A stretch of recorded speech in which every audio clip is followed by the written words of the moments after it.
So the Hammers with... Every game strikes its own note. And these notes together like the music of the season. But some notes must be played loud. Some notes must be played loud. Some notes must be played loud. with feeling. With feeling. Derby games. Have a sound of their own. The derby. The derby. The derby. The away day without distance. This is not the grand enterprise stretching across the continent. On derby day, you stay within your postcode. The short hop. Through shared space. Small miles. Giant contrasts. Culture clash. Colour clash. Neighbours, rivals. One city, two teams. This is to be the governor of the manor. On this day, to be pride of the city.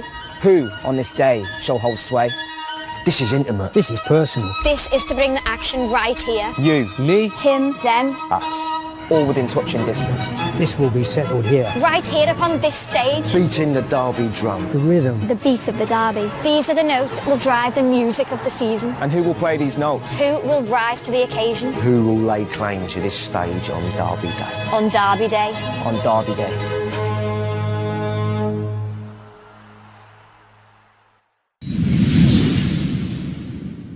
The most significant game of the season so far is an all-Manchester affair. City, almost perfect, top and chasing records. United, solid, trying to stay on their rival's tail.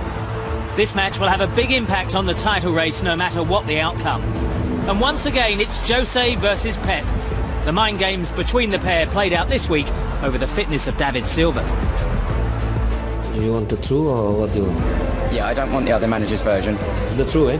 No stories of David Silva, all the true. Could you give us an update on David Silva's fitness? He's going to play. He's going to play? Yeah. Because Jose Mourinho seemed to suggest that you were perhaps trying to pull the wool over our eyes a little bit. He's going to play. I don't think it's hyperbole to say that these are two of the finest minds amongst football management that the world's ever seen. They just have incredibly different ethoses on how to play football. Pep Guardiola built his reputation on control and class and style against Jose Mourinho, who's built his name on solidity and defensive football, which has got him great success.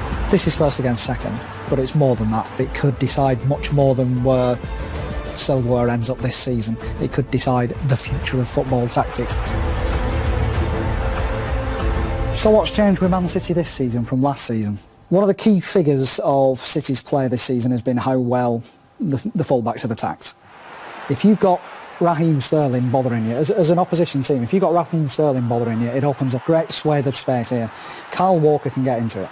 Particularly Kyle Walker, it was quite obvious when Pep signed him, this was the player that was going to change Manchester City this season. One of the big differences from last season is that before it was Gaël Clichy, Bakary Sagna, both the wrong side of 30. It didn't really work. It's taken them a whole year to learn this system, which is so complex. It's all about positional play, all about trying to dominate the opposition over in the defence, and it always happens with Pep teams. It takes time. The other thing that Pep's very good at, he divides the pitch laterally into 5 equal strips. This is where Kyle Walker has been underlapping all season. He just steams past like a train, and that attracts at least one defender. Sterling's got more space. Things happen, and then you've got De Bruyne and Silva dropping off and causing havoc. In a nutshell, it's very fluid, and that is very difficult for opposition teams to track. I love when my players, from the goalkeeper until the end, they are able to pass the ball as quick as possible, move in one sense. It depends one movement, it depends of the other.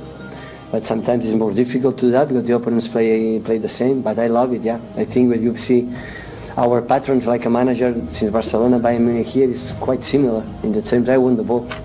That is my main principle. So now we move on to Manchester United. The big talking point is not having Paul Pogba. You can look at it in 2 ways. He's not quite got that same defensive strength as Ander Herrera. Herrera will be busy moving around various City runners. The problem is Paul Pogba is United's source of creativity. Ashley Young and Antonio Valencia are going to be particularly important in this game.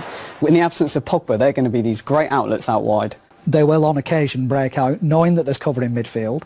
Presumably Matic and Herrera will drop into that space. So then there's Romelu Lukaku playing up front on his own.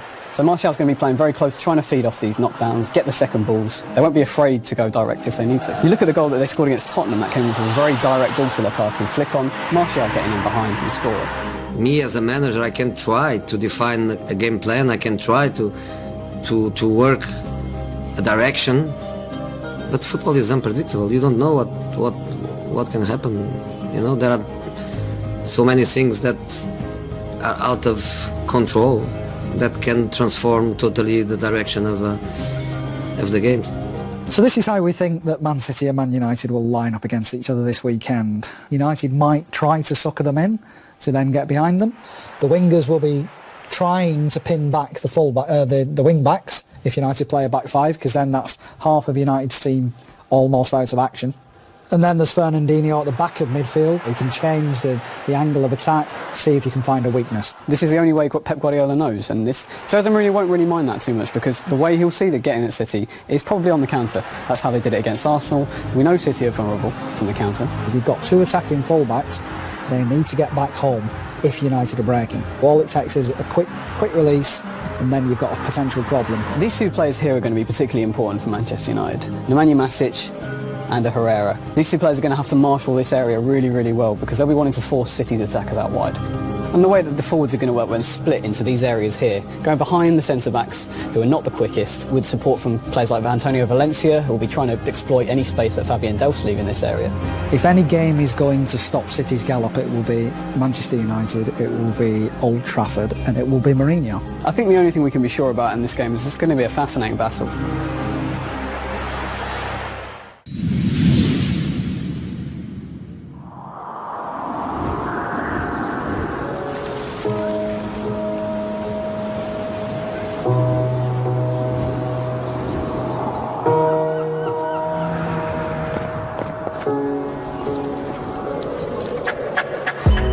Liverpool Football Club and Everton Football Club.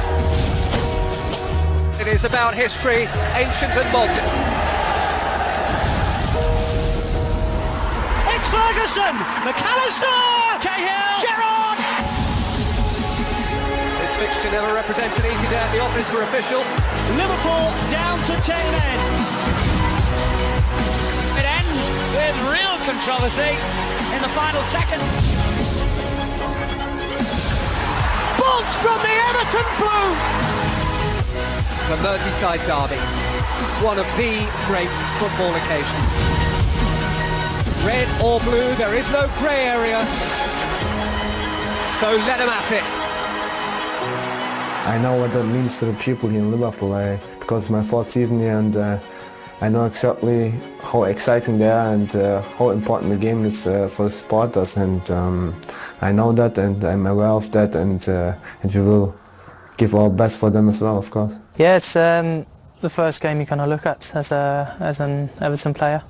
So myself and I think all of the players are looking forward to the game, and if we can build on what we've been doing over the last couple of weeks, it'll be great to continue that with another positive result on Sunday.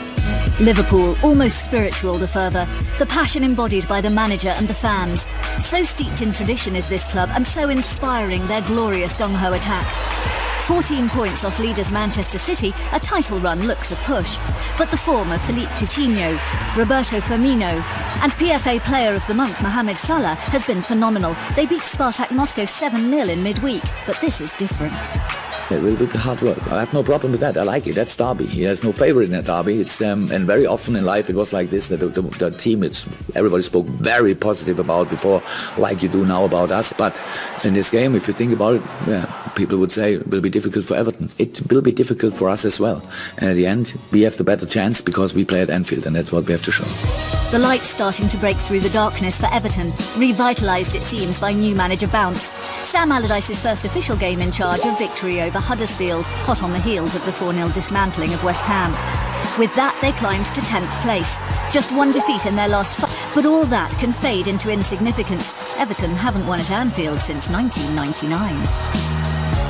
The players at the moment doing a fantastic job, both the ones that played last night and the team that played in the two wins back to back.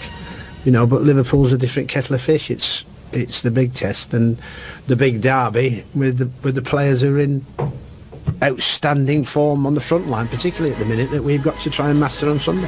When the Premier League fixtures were published back in June, this date in December would have been the first one sought out, as Gylfi Sigurdsson said. Allardyce will know that Jurgen Klopp's men have had the better of it recently. Liverpool are undefeated in 14 derby matches across all competitions, but never underestimate underdog spirit. So a showdown for the Manchester clubs that could see City open an 11-point lead or United cut the gap to 5. Arsenal will be eyeing a return to the top 4 away at Southampton. Having slipped to the bottom, Swansea desperately need a win at the Liberty against West Brom, which would do all the bottom 3 a favour. Crystal Palace and West Ham could go level on points. Radar this season is the 2 goals they've conceded at home, betted only by Manchester United. Away from home, though, it's a slightly different story. Their goals conceded stats ranking them at the wrong end of the Premier League table. So, London as Chelsea meet West Ham, followed by the first ever Premier League meeting of Huddersfield and Brighton. On Sunday, 2 battles between red and blue. Free-scoring Liverpool face revitalised Everton, whilst Manchester United lock horns with league leaders Manchester City. So, Sunday is Derby Day. Only one item on the agenda in the cities of Liverpool and Manchester, getting one over the old enemy. They're fixtures in which the goalkeepers can make all the difference, and when it comes to clean sheets in Premier League Merseyside derbies, Pepe Reina leads the way. Whilst in the Manchester matchup, Edwin van der Sar was City's nemesis, but will the keepers be making the headlines this weekend? From Dave Beckett, me, Jim Bradford and the rest of the team, it's goodbye.